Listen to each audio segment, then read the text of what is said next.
Welcome to the book of Melachim I, Parak Yud Daled, where we have the insane story of the sickness of Yerovam's son. Remember, Yerovam was appointed king on Israel, even though he did not come from a royal family. Hashem put him in to split the kingdom from Shlomo's family.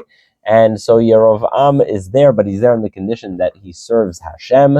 And so he builds the altars in Beit El and in Dan. He builds golden calves. Very sad situation. And his son, Aviyah, becomes sick. And so now that his son is sick, what do?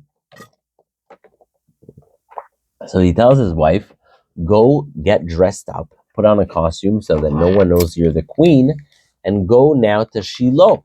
I remember the prophet Achiyah HaShiloni, the one who tore that garment into 12 pieces and told me I'm going to be king years ago.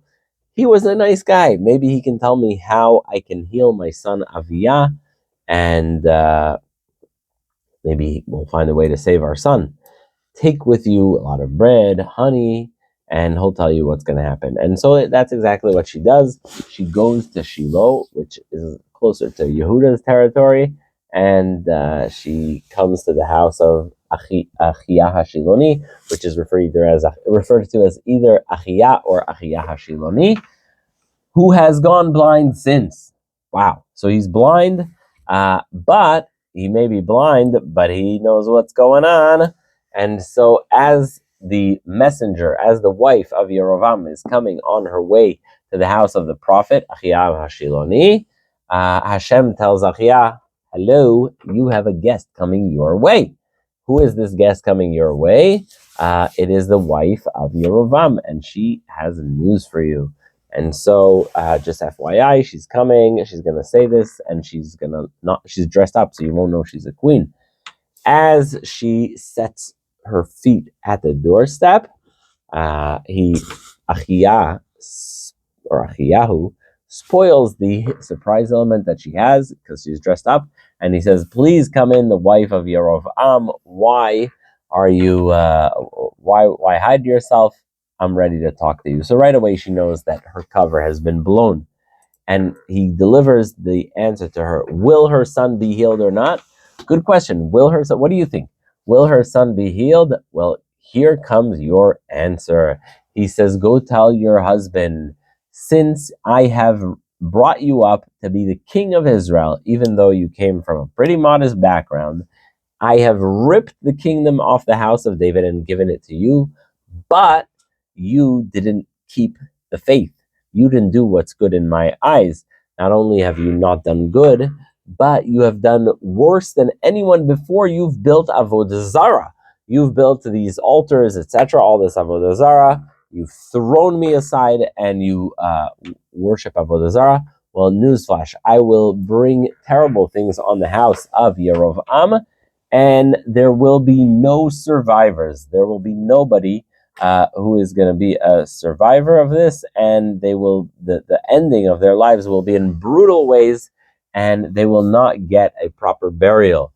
So you want to know if this son is going to live? Well, I have good news for you in some way. This son is not going to live, but he'll get a burial. He'll get a eulogy. Unlike your other sons who forget about it, they will get no burial and no eulogy because your husband Yerovam has violated the word of Hashem, embraced avodah zarah, and forget it. And not only that, I'm going to appoint a king that will eradicate your house of Yerovam. So very, very harsh words. She walks back home, and as she arrives back home, as the wife of Yerovam arrives back home, indeed, her child is no longer alive. They bury him. They have a eulogy. They have a funeral, just like Achiyah said. But it's going to get worse for them.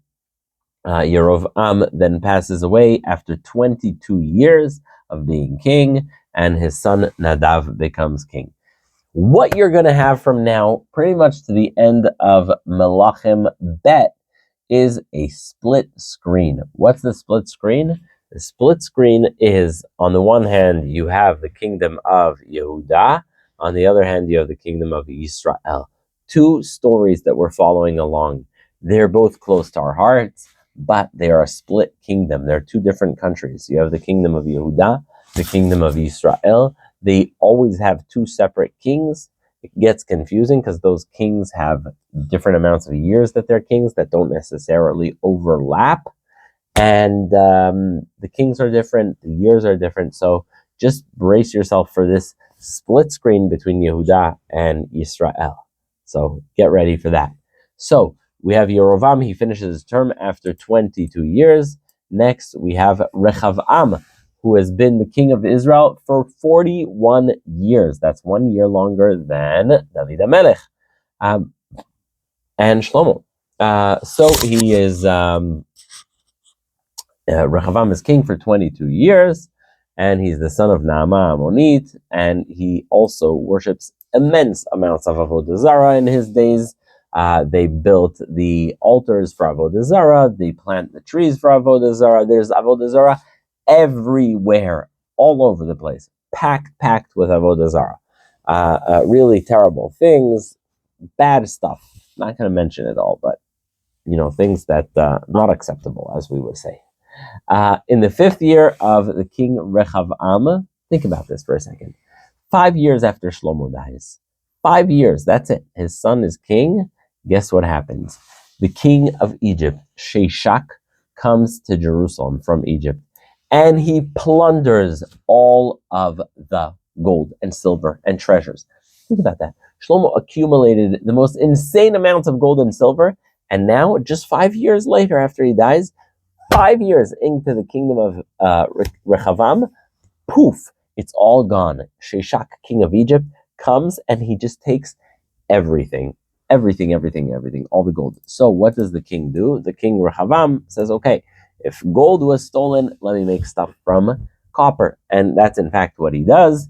He makes the shields from copper instead of from silver, and they deposit the different shields that are from copper every night in a special place because they want to protect the little valuables that are left in the kingdom.